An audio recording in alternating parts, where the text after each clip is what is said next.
Fine, thanks. How is everybody, please? Can you give us any team news? As we stand, Ryan Shawcross has been training this week. Mark Wilson trained with the group, so that's progress for him. Not ready to play, obviously, but back with the senior group, so that's good news for him. Glenn Whelan did a little bit of training with the seniors today. We'll see how he is tomorrow, but hasn't trained all week. Had an issue with his back. Jeff Cameron's okay. Marko Nautovic has got a slight problem. He's a doubt for the weekend. And I apologise if I've missed anybody. Shaqiri, is he okay? Shaq's okay. Yeah. Rumour has it Glenn hurt his back getting out of his car. Is that? I'm not sure. Yeah, apparently so. Yeah, I heard that as well. Yeah, apparently he just got out of his car to come to training Thursday, I think it was. Thursday for last week, and he was all locked up Friday. We were able to release it. He was better, obviously. He was able to start the game, but as the game progressed, he got more and more stuck in his back area, and he had to come off. And he's been blocked up all week, unfortunately, but a little bit more freedom in it today, so we're hopeful it'll improve markedly tomorrow as well. Changing his car? Yeah, we'll have to check his car. Yeah, it's one of those things. I mean, if you just turn, everybody's done it. You just turn the wrong way, then you get that spasm in your back. Usually they go quite quickly, but not on this occasion, unfortunately. And the young goalkeeper, is he likely to get the nod again this weekend? There's a lot of debate about his selection last week, but you seem very happy with him. No, I thought Jakob did okay. He'll play again this weekend, so there's no reason to make a change there. I thought he was good in his work. That, as I said after the game, didn't feel he had any chance with the goals themselves, but his general work was good, so yeah, he'd be okay. Shea himself got a game in as well last week, which was important, and came through that well, so we're in good shape, really. What about Liverpool? Did you catch them last night? I did, yeah. What do you think? I thought they played very well. I thought, as an away performance in Europe, I thought it was excellent, and I'm sure they'll be pleased with the outcome of it. 2 away goals as well, so I think they're in good shape. I'm sure they'll be mindful that they're up against a Dortmund team who may be away from home, like a lot of teams this year. Sometimes I'm more threatening as an away side than they are as a home side, but no, on that night I thought they were good value for it. There'll be a debate about whether playing on a Thursday does them any good if they're playing on a Sunday with the tiredness issue. What are your thoughts on that concept? Well, I think a lot of people feel that it is a disadvantage, and a lot of teams have seemed in the past to have been affected by Thursday, Sunday games. Why? I don't know. Really, it shouldn't really have as adverse an effect as it seems to have. Maybe it's psychological. I think it's more of an issue if you've got an away game and then you come back and then you have to travel again for an away Premier League fixture. I think that's when it's more marked, I think, and it's very difficult given distances, and if you're on the opposite side of Europe and you have to come back quickly and have a quick turnaround for an away game, then I think that's when it does impact negatively on teams. But given the resources of Liverpool, I wouldn't anticipate that they will be affected too much, given that they're the home side on Sunday. And given the way your games against them this season have gone, they've all been pretty tight. Do you take a lot of encouragement from that? Yeah, I think so. There's only been a single goal in every game we've played, and last time we played them, we played really well. Played exceptionally well. Deserved to win the game. First time we've obviously won at Anfield for many years. I think the last time, this is a killer start for you by all accounts. The last time we won in the league, the game was moved because of the Grand National, and that's what's happening again this week. So maybe that's a good omen for us. You've been doing your homework, haven't you? Yeah, Fraser that's from, so don't worry. Told me to remind you. You weren't even born then, were you? 57 years ago? Of course not, no. Of course I wasn't. Do players and management bother about stats like that? It's a record that needs improving, doesn't it? Yeah, well, I mean, we've cracked the ceiling somewhat. Obviously, we've won this year. It was a cup semi-final. It was a game of significance, and we were able to go there with probably a lot of people thinking that the tie was over and done with, but we went there and under circumstances of the game I thought we played exceptionally well and made it difficult for Liverpool, and there's obviously to respect from both sides. I think now they understand that we're a good side at this level, and they know it'll be a difficult fixture for them, but we've got the utmost respect for Liverpool and what they're able to produce on any given Saturday or Sunday. So it's going to be a difficult fixture and a difficult game, but one we're looking forward to, because we don't feel any apprehension going up against anybody in the Premier League. It's about what we're able to do on the day. 6 away wins, I think it is this season. What delights you most about that stat?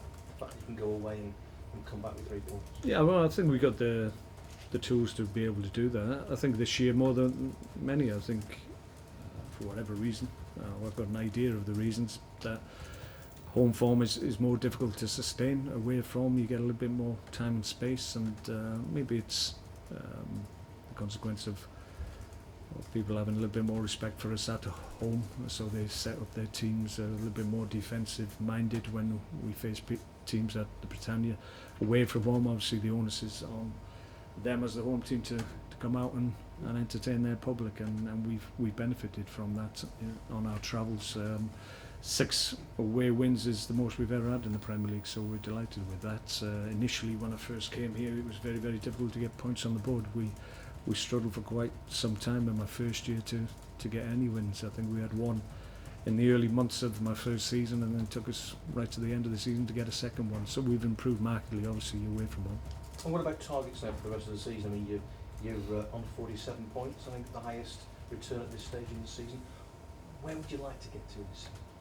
Well, we'll keep going. We've got 6 games. We're at the business end. It's all the old cliches. We just see where it takes us. We've got 3 games against really top draw teams coming up. Liverpool, obviously, Tottenham and Man City to follow. So it's a tough period for us that we're at the beginning of. But we've been able to beat 2 of those sides and took Tottenham to a draw at their place. So it shows that we can compete against these teams. We just got to make sure that we're able to do it again. So. If we can get through this period with a good return, we've got 3 games at the end of the season that we'd hope to maximise our opportunities in terms of getting points on the board. So we've got a lot of points to play for, and we're going to have a real go at the end. 2 9th finishes in the last 2 seasons.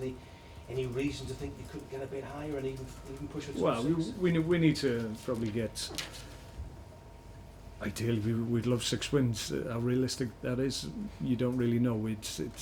We have the potential to do that, but it's a tough ask. We've got tough games as I've mentioned, but our intention is to try and win every one of them. See how far that takes us. We've consistently improved as a team in terms of points on the board, and this year it seems that maybe historically the targets that will get you certain positions in League 7th, 8th, 9th, maybe that's changed in terms of the points that you'll need. So we'll have to go some, but our intention is to finish this season as strongly as we can, like we usually do. And if we do that, then we'll get a good return. How satisfying would a European place be? Well, it's something we aspire to, something that we want to achieve. It's all about, at the beginning of the year, setting realistic targets and then seeing how close you can get to them. And Europe was always one that we felt if we had a good run at it, we'd go close to. If we miss out this year, then we'll have a real go again next year, because that's where we hope that this club will be in the future, a club that's always pushing for European places. We've come close, and we'll go close again this year. But it's tough. A lot of teams in and around us that have got similar ambitions, and a number of those are the ones that we're going to face in coming weeks. So we'll have to go some. And how good is it to have, as you say, 3 big games coming up against teams pushing for maybe top 4, top 6, but then you've got the likes of Sunderland and Palace scrapping at the other end of the table. A huge amount riding on more or less all your remaining games. Yeah, and I think that's good for us, to be perfectly honest. I think that will sustain us, and we've been really good towards the end of the seasons in the past, and there's no reason to think that we won't be this time. But I think the level of games and the importance of the games to all the teams we face will help us to keep the focus that we need. We've obviously got ambitions and things that we want to achieve this year, so that will obviously help our own self-motivation, but the key is that we're playing big games from now to the end of the season, and that's good from our point of view. And will management change since I think we last spoke to you? Conte's arrival at Chelsea has been announced. I know it's an eye on next season. One of your old clubs, what do you think of that management change? Yeah, obviously they've gone into the European market again, which is what Chelsea seem to do.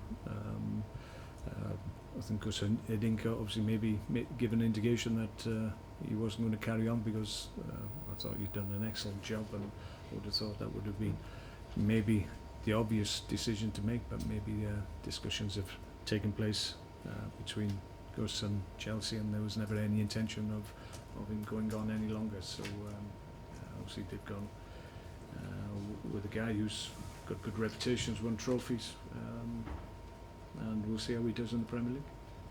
Thank you. Mark, you said there about Ryan returning to training this week, I think. How is it looking in terms of him potentially being involved on Sunday when he's come back?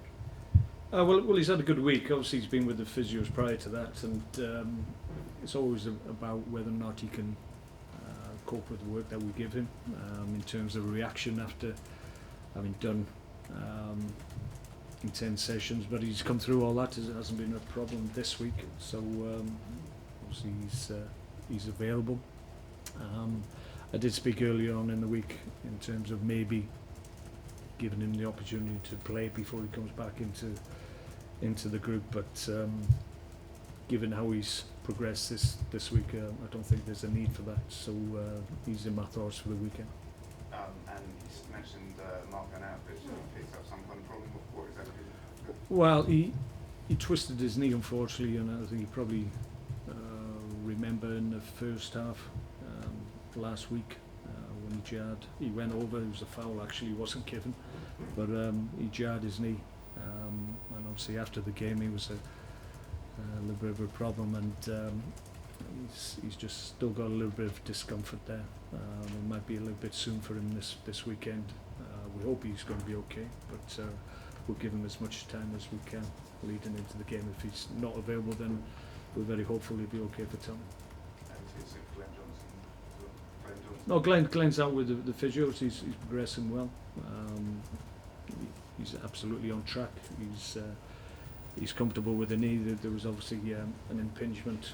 He didn't have full range of movement, but since he's had that free, he's got the full range of movement. It's just a case of getting back to full fitness now. So it won't be long before he's back with the group.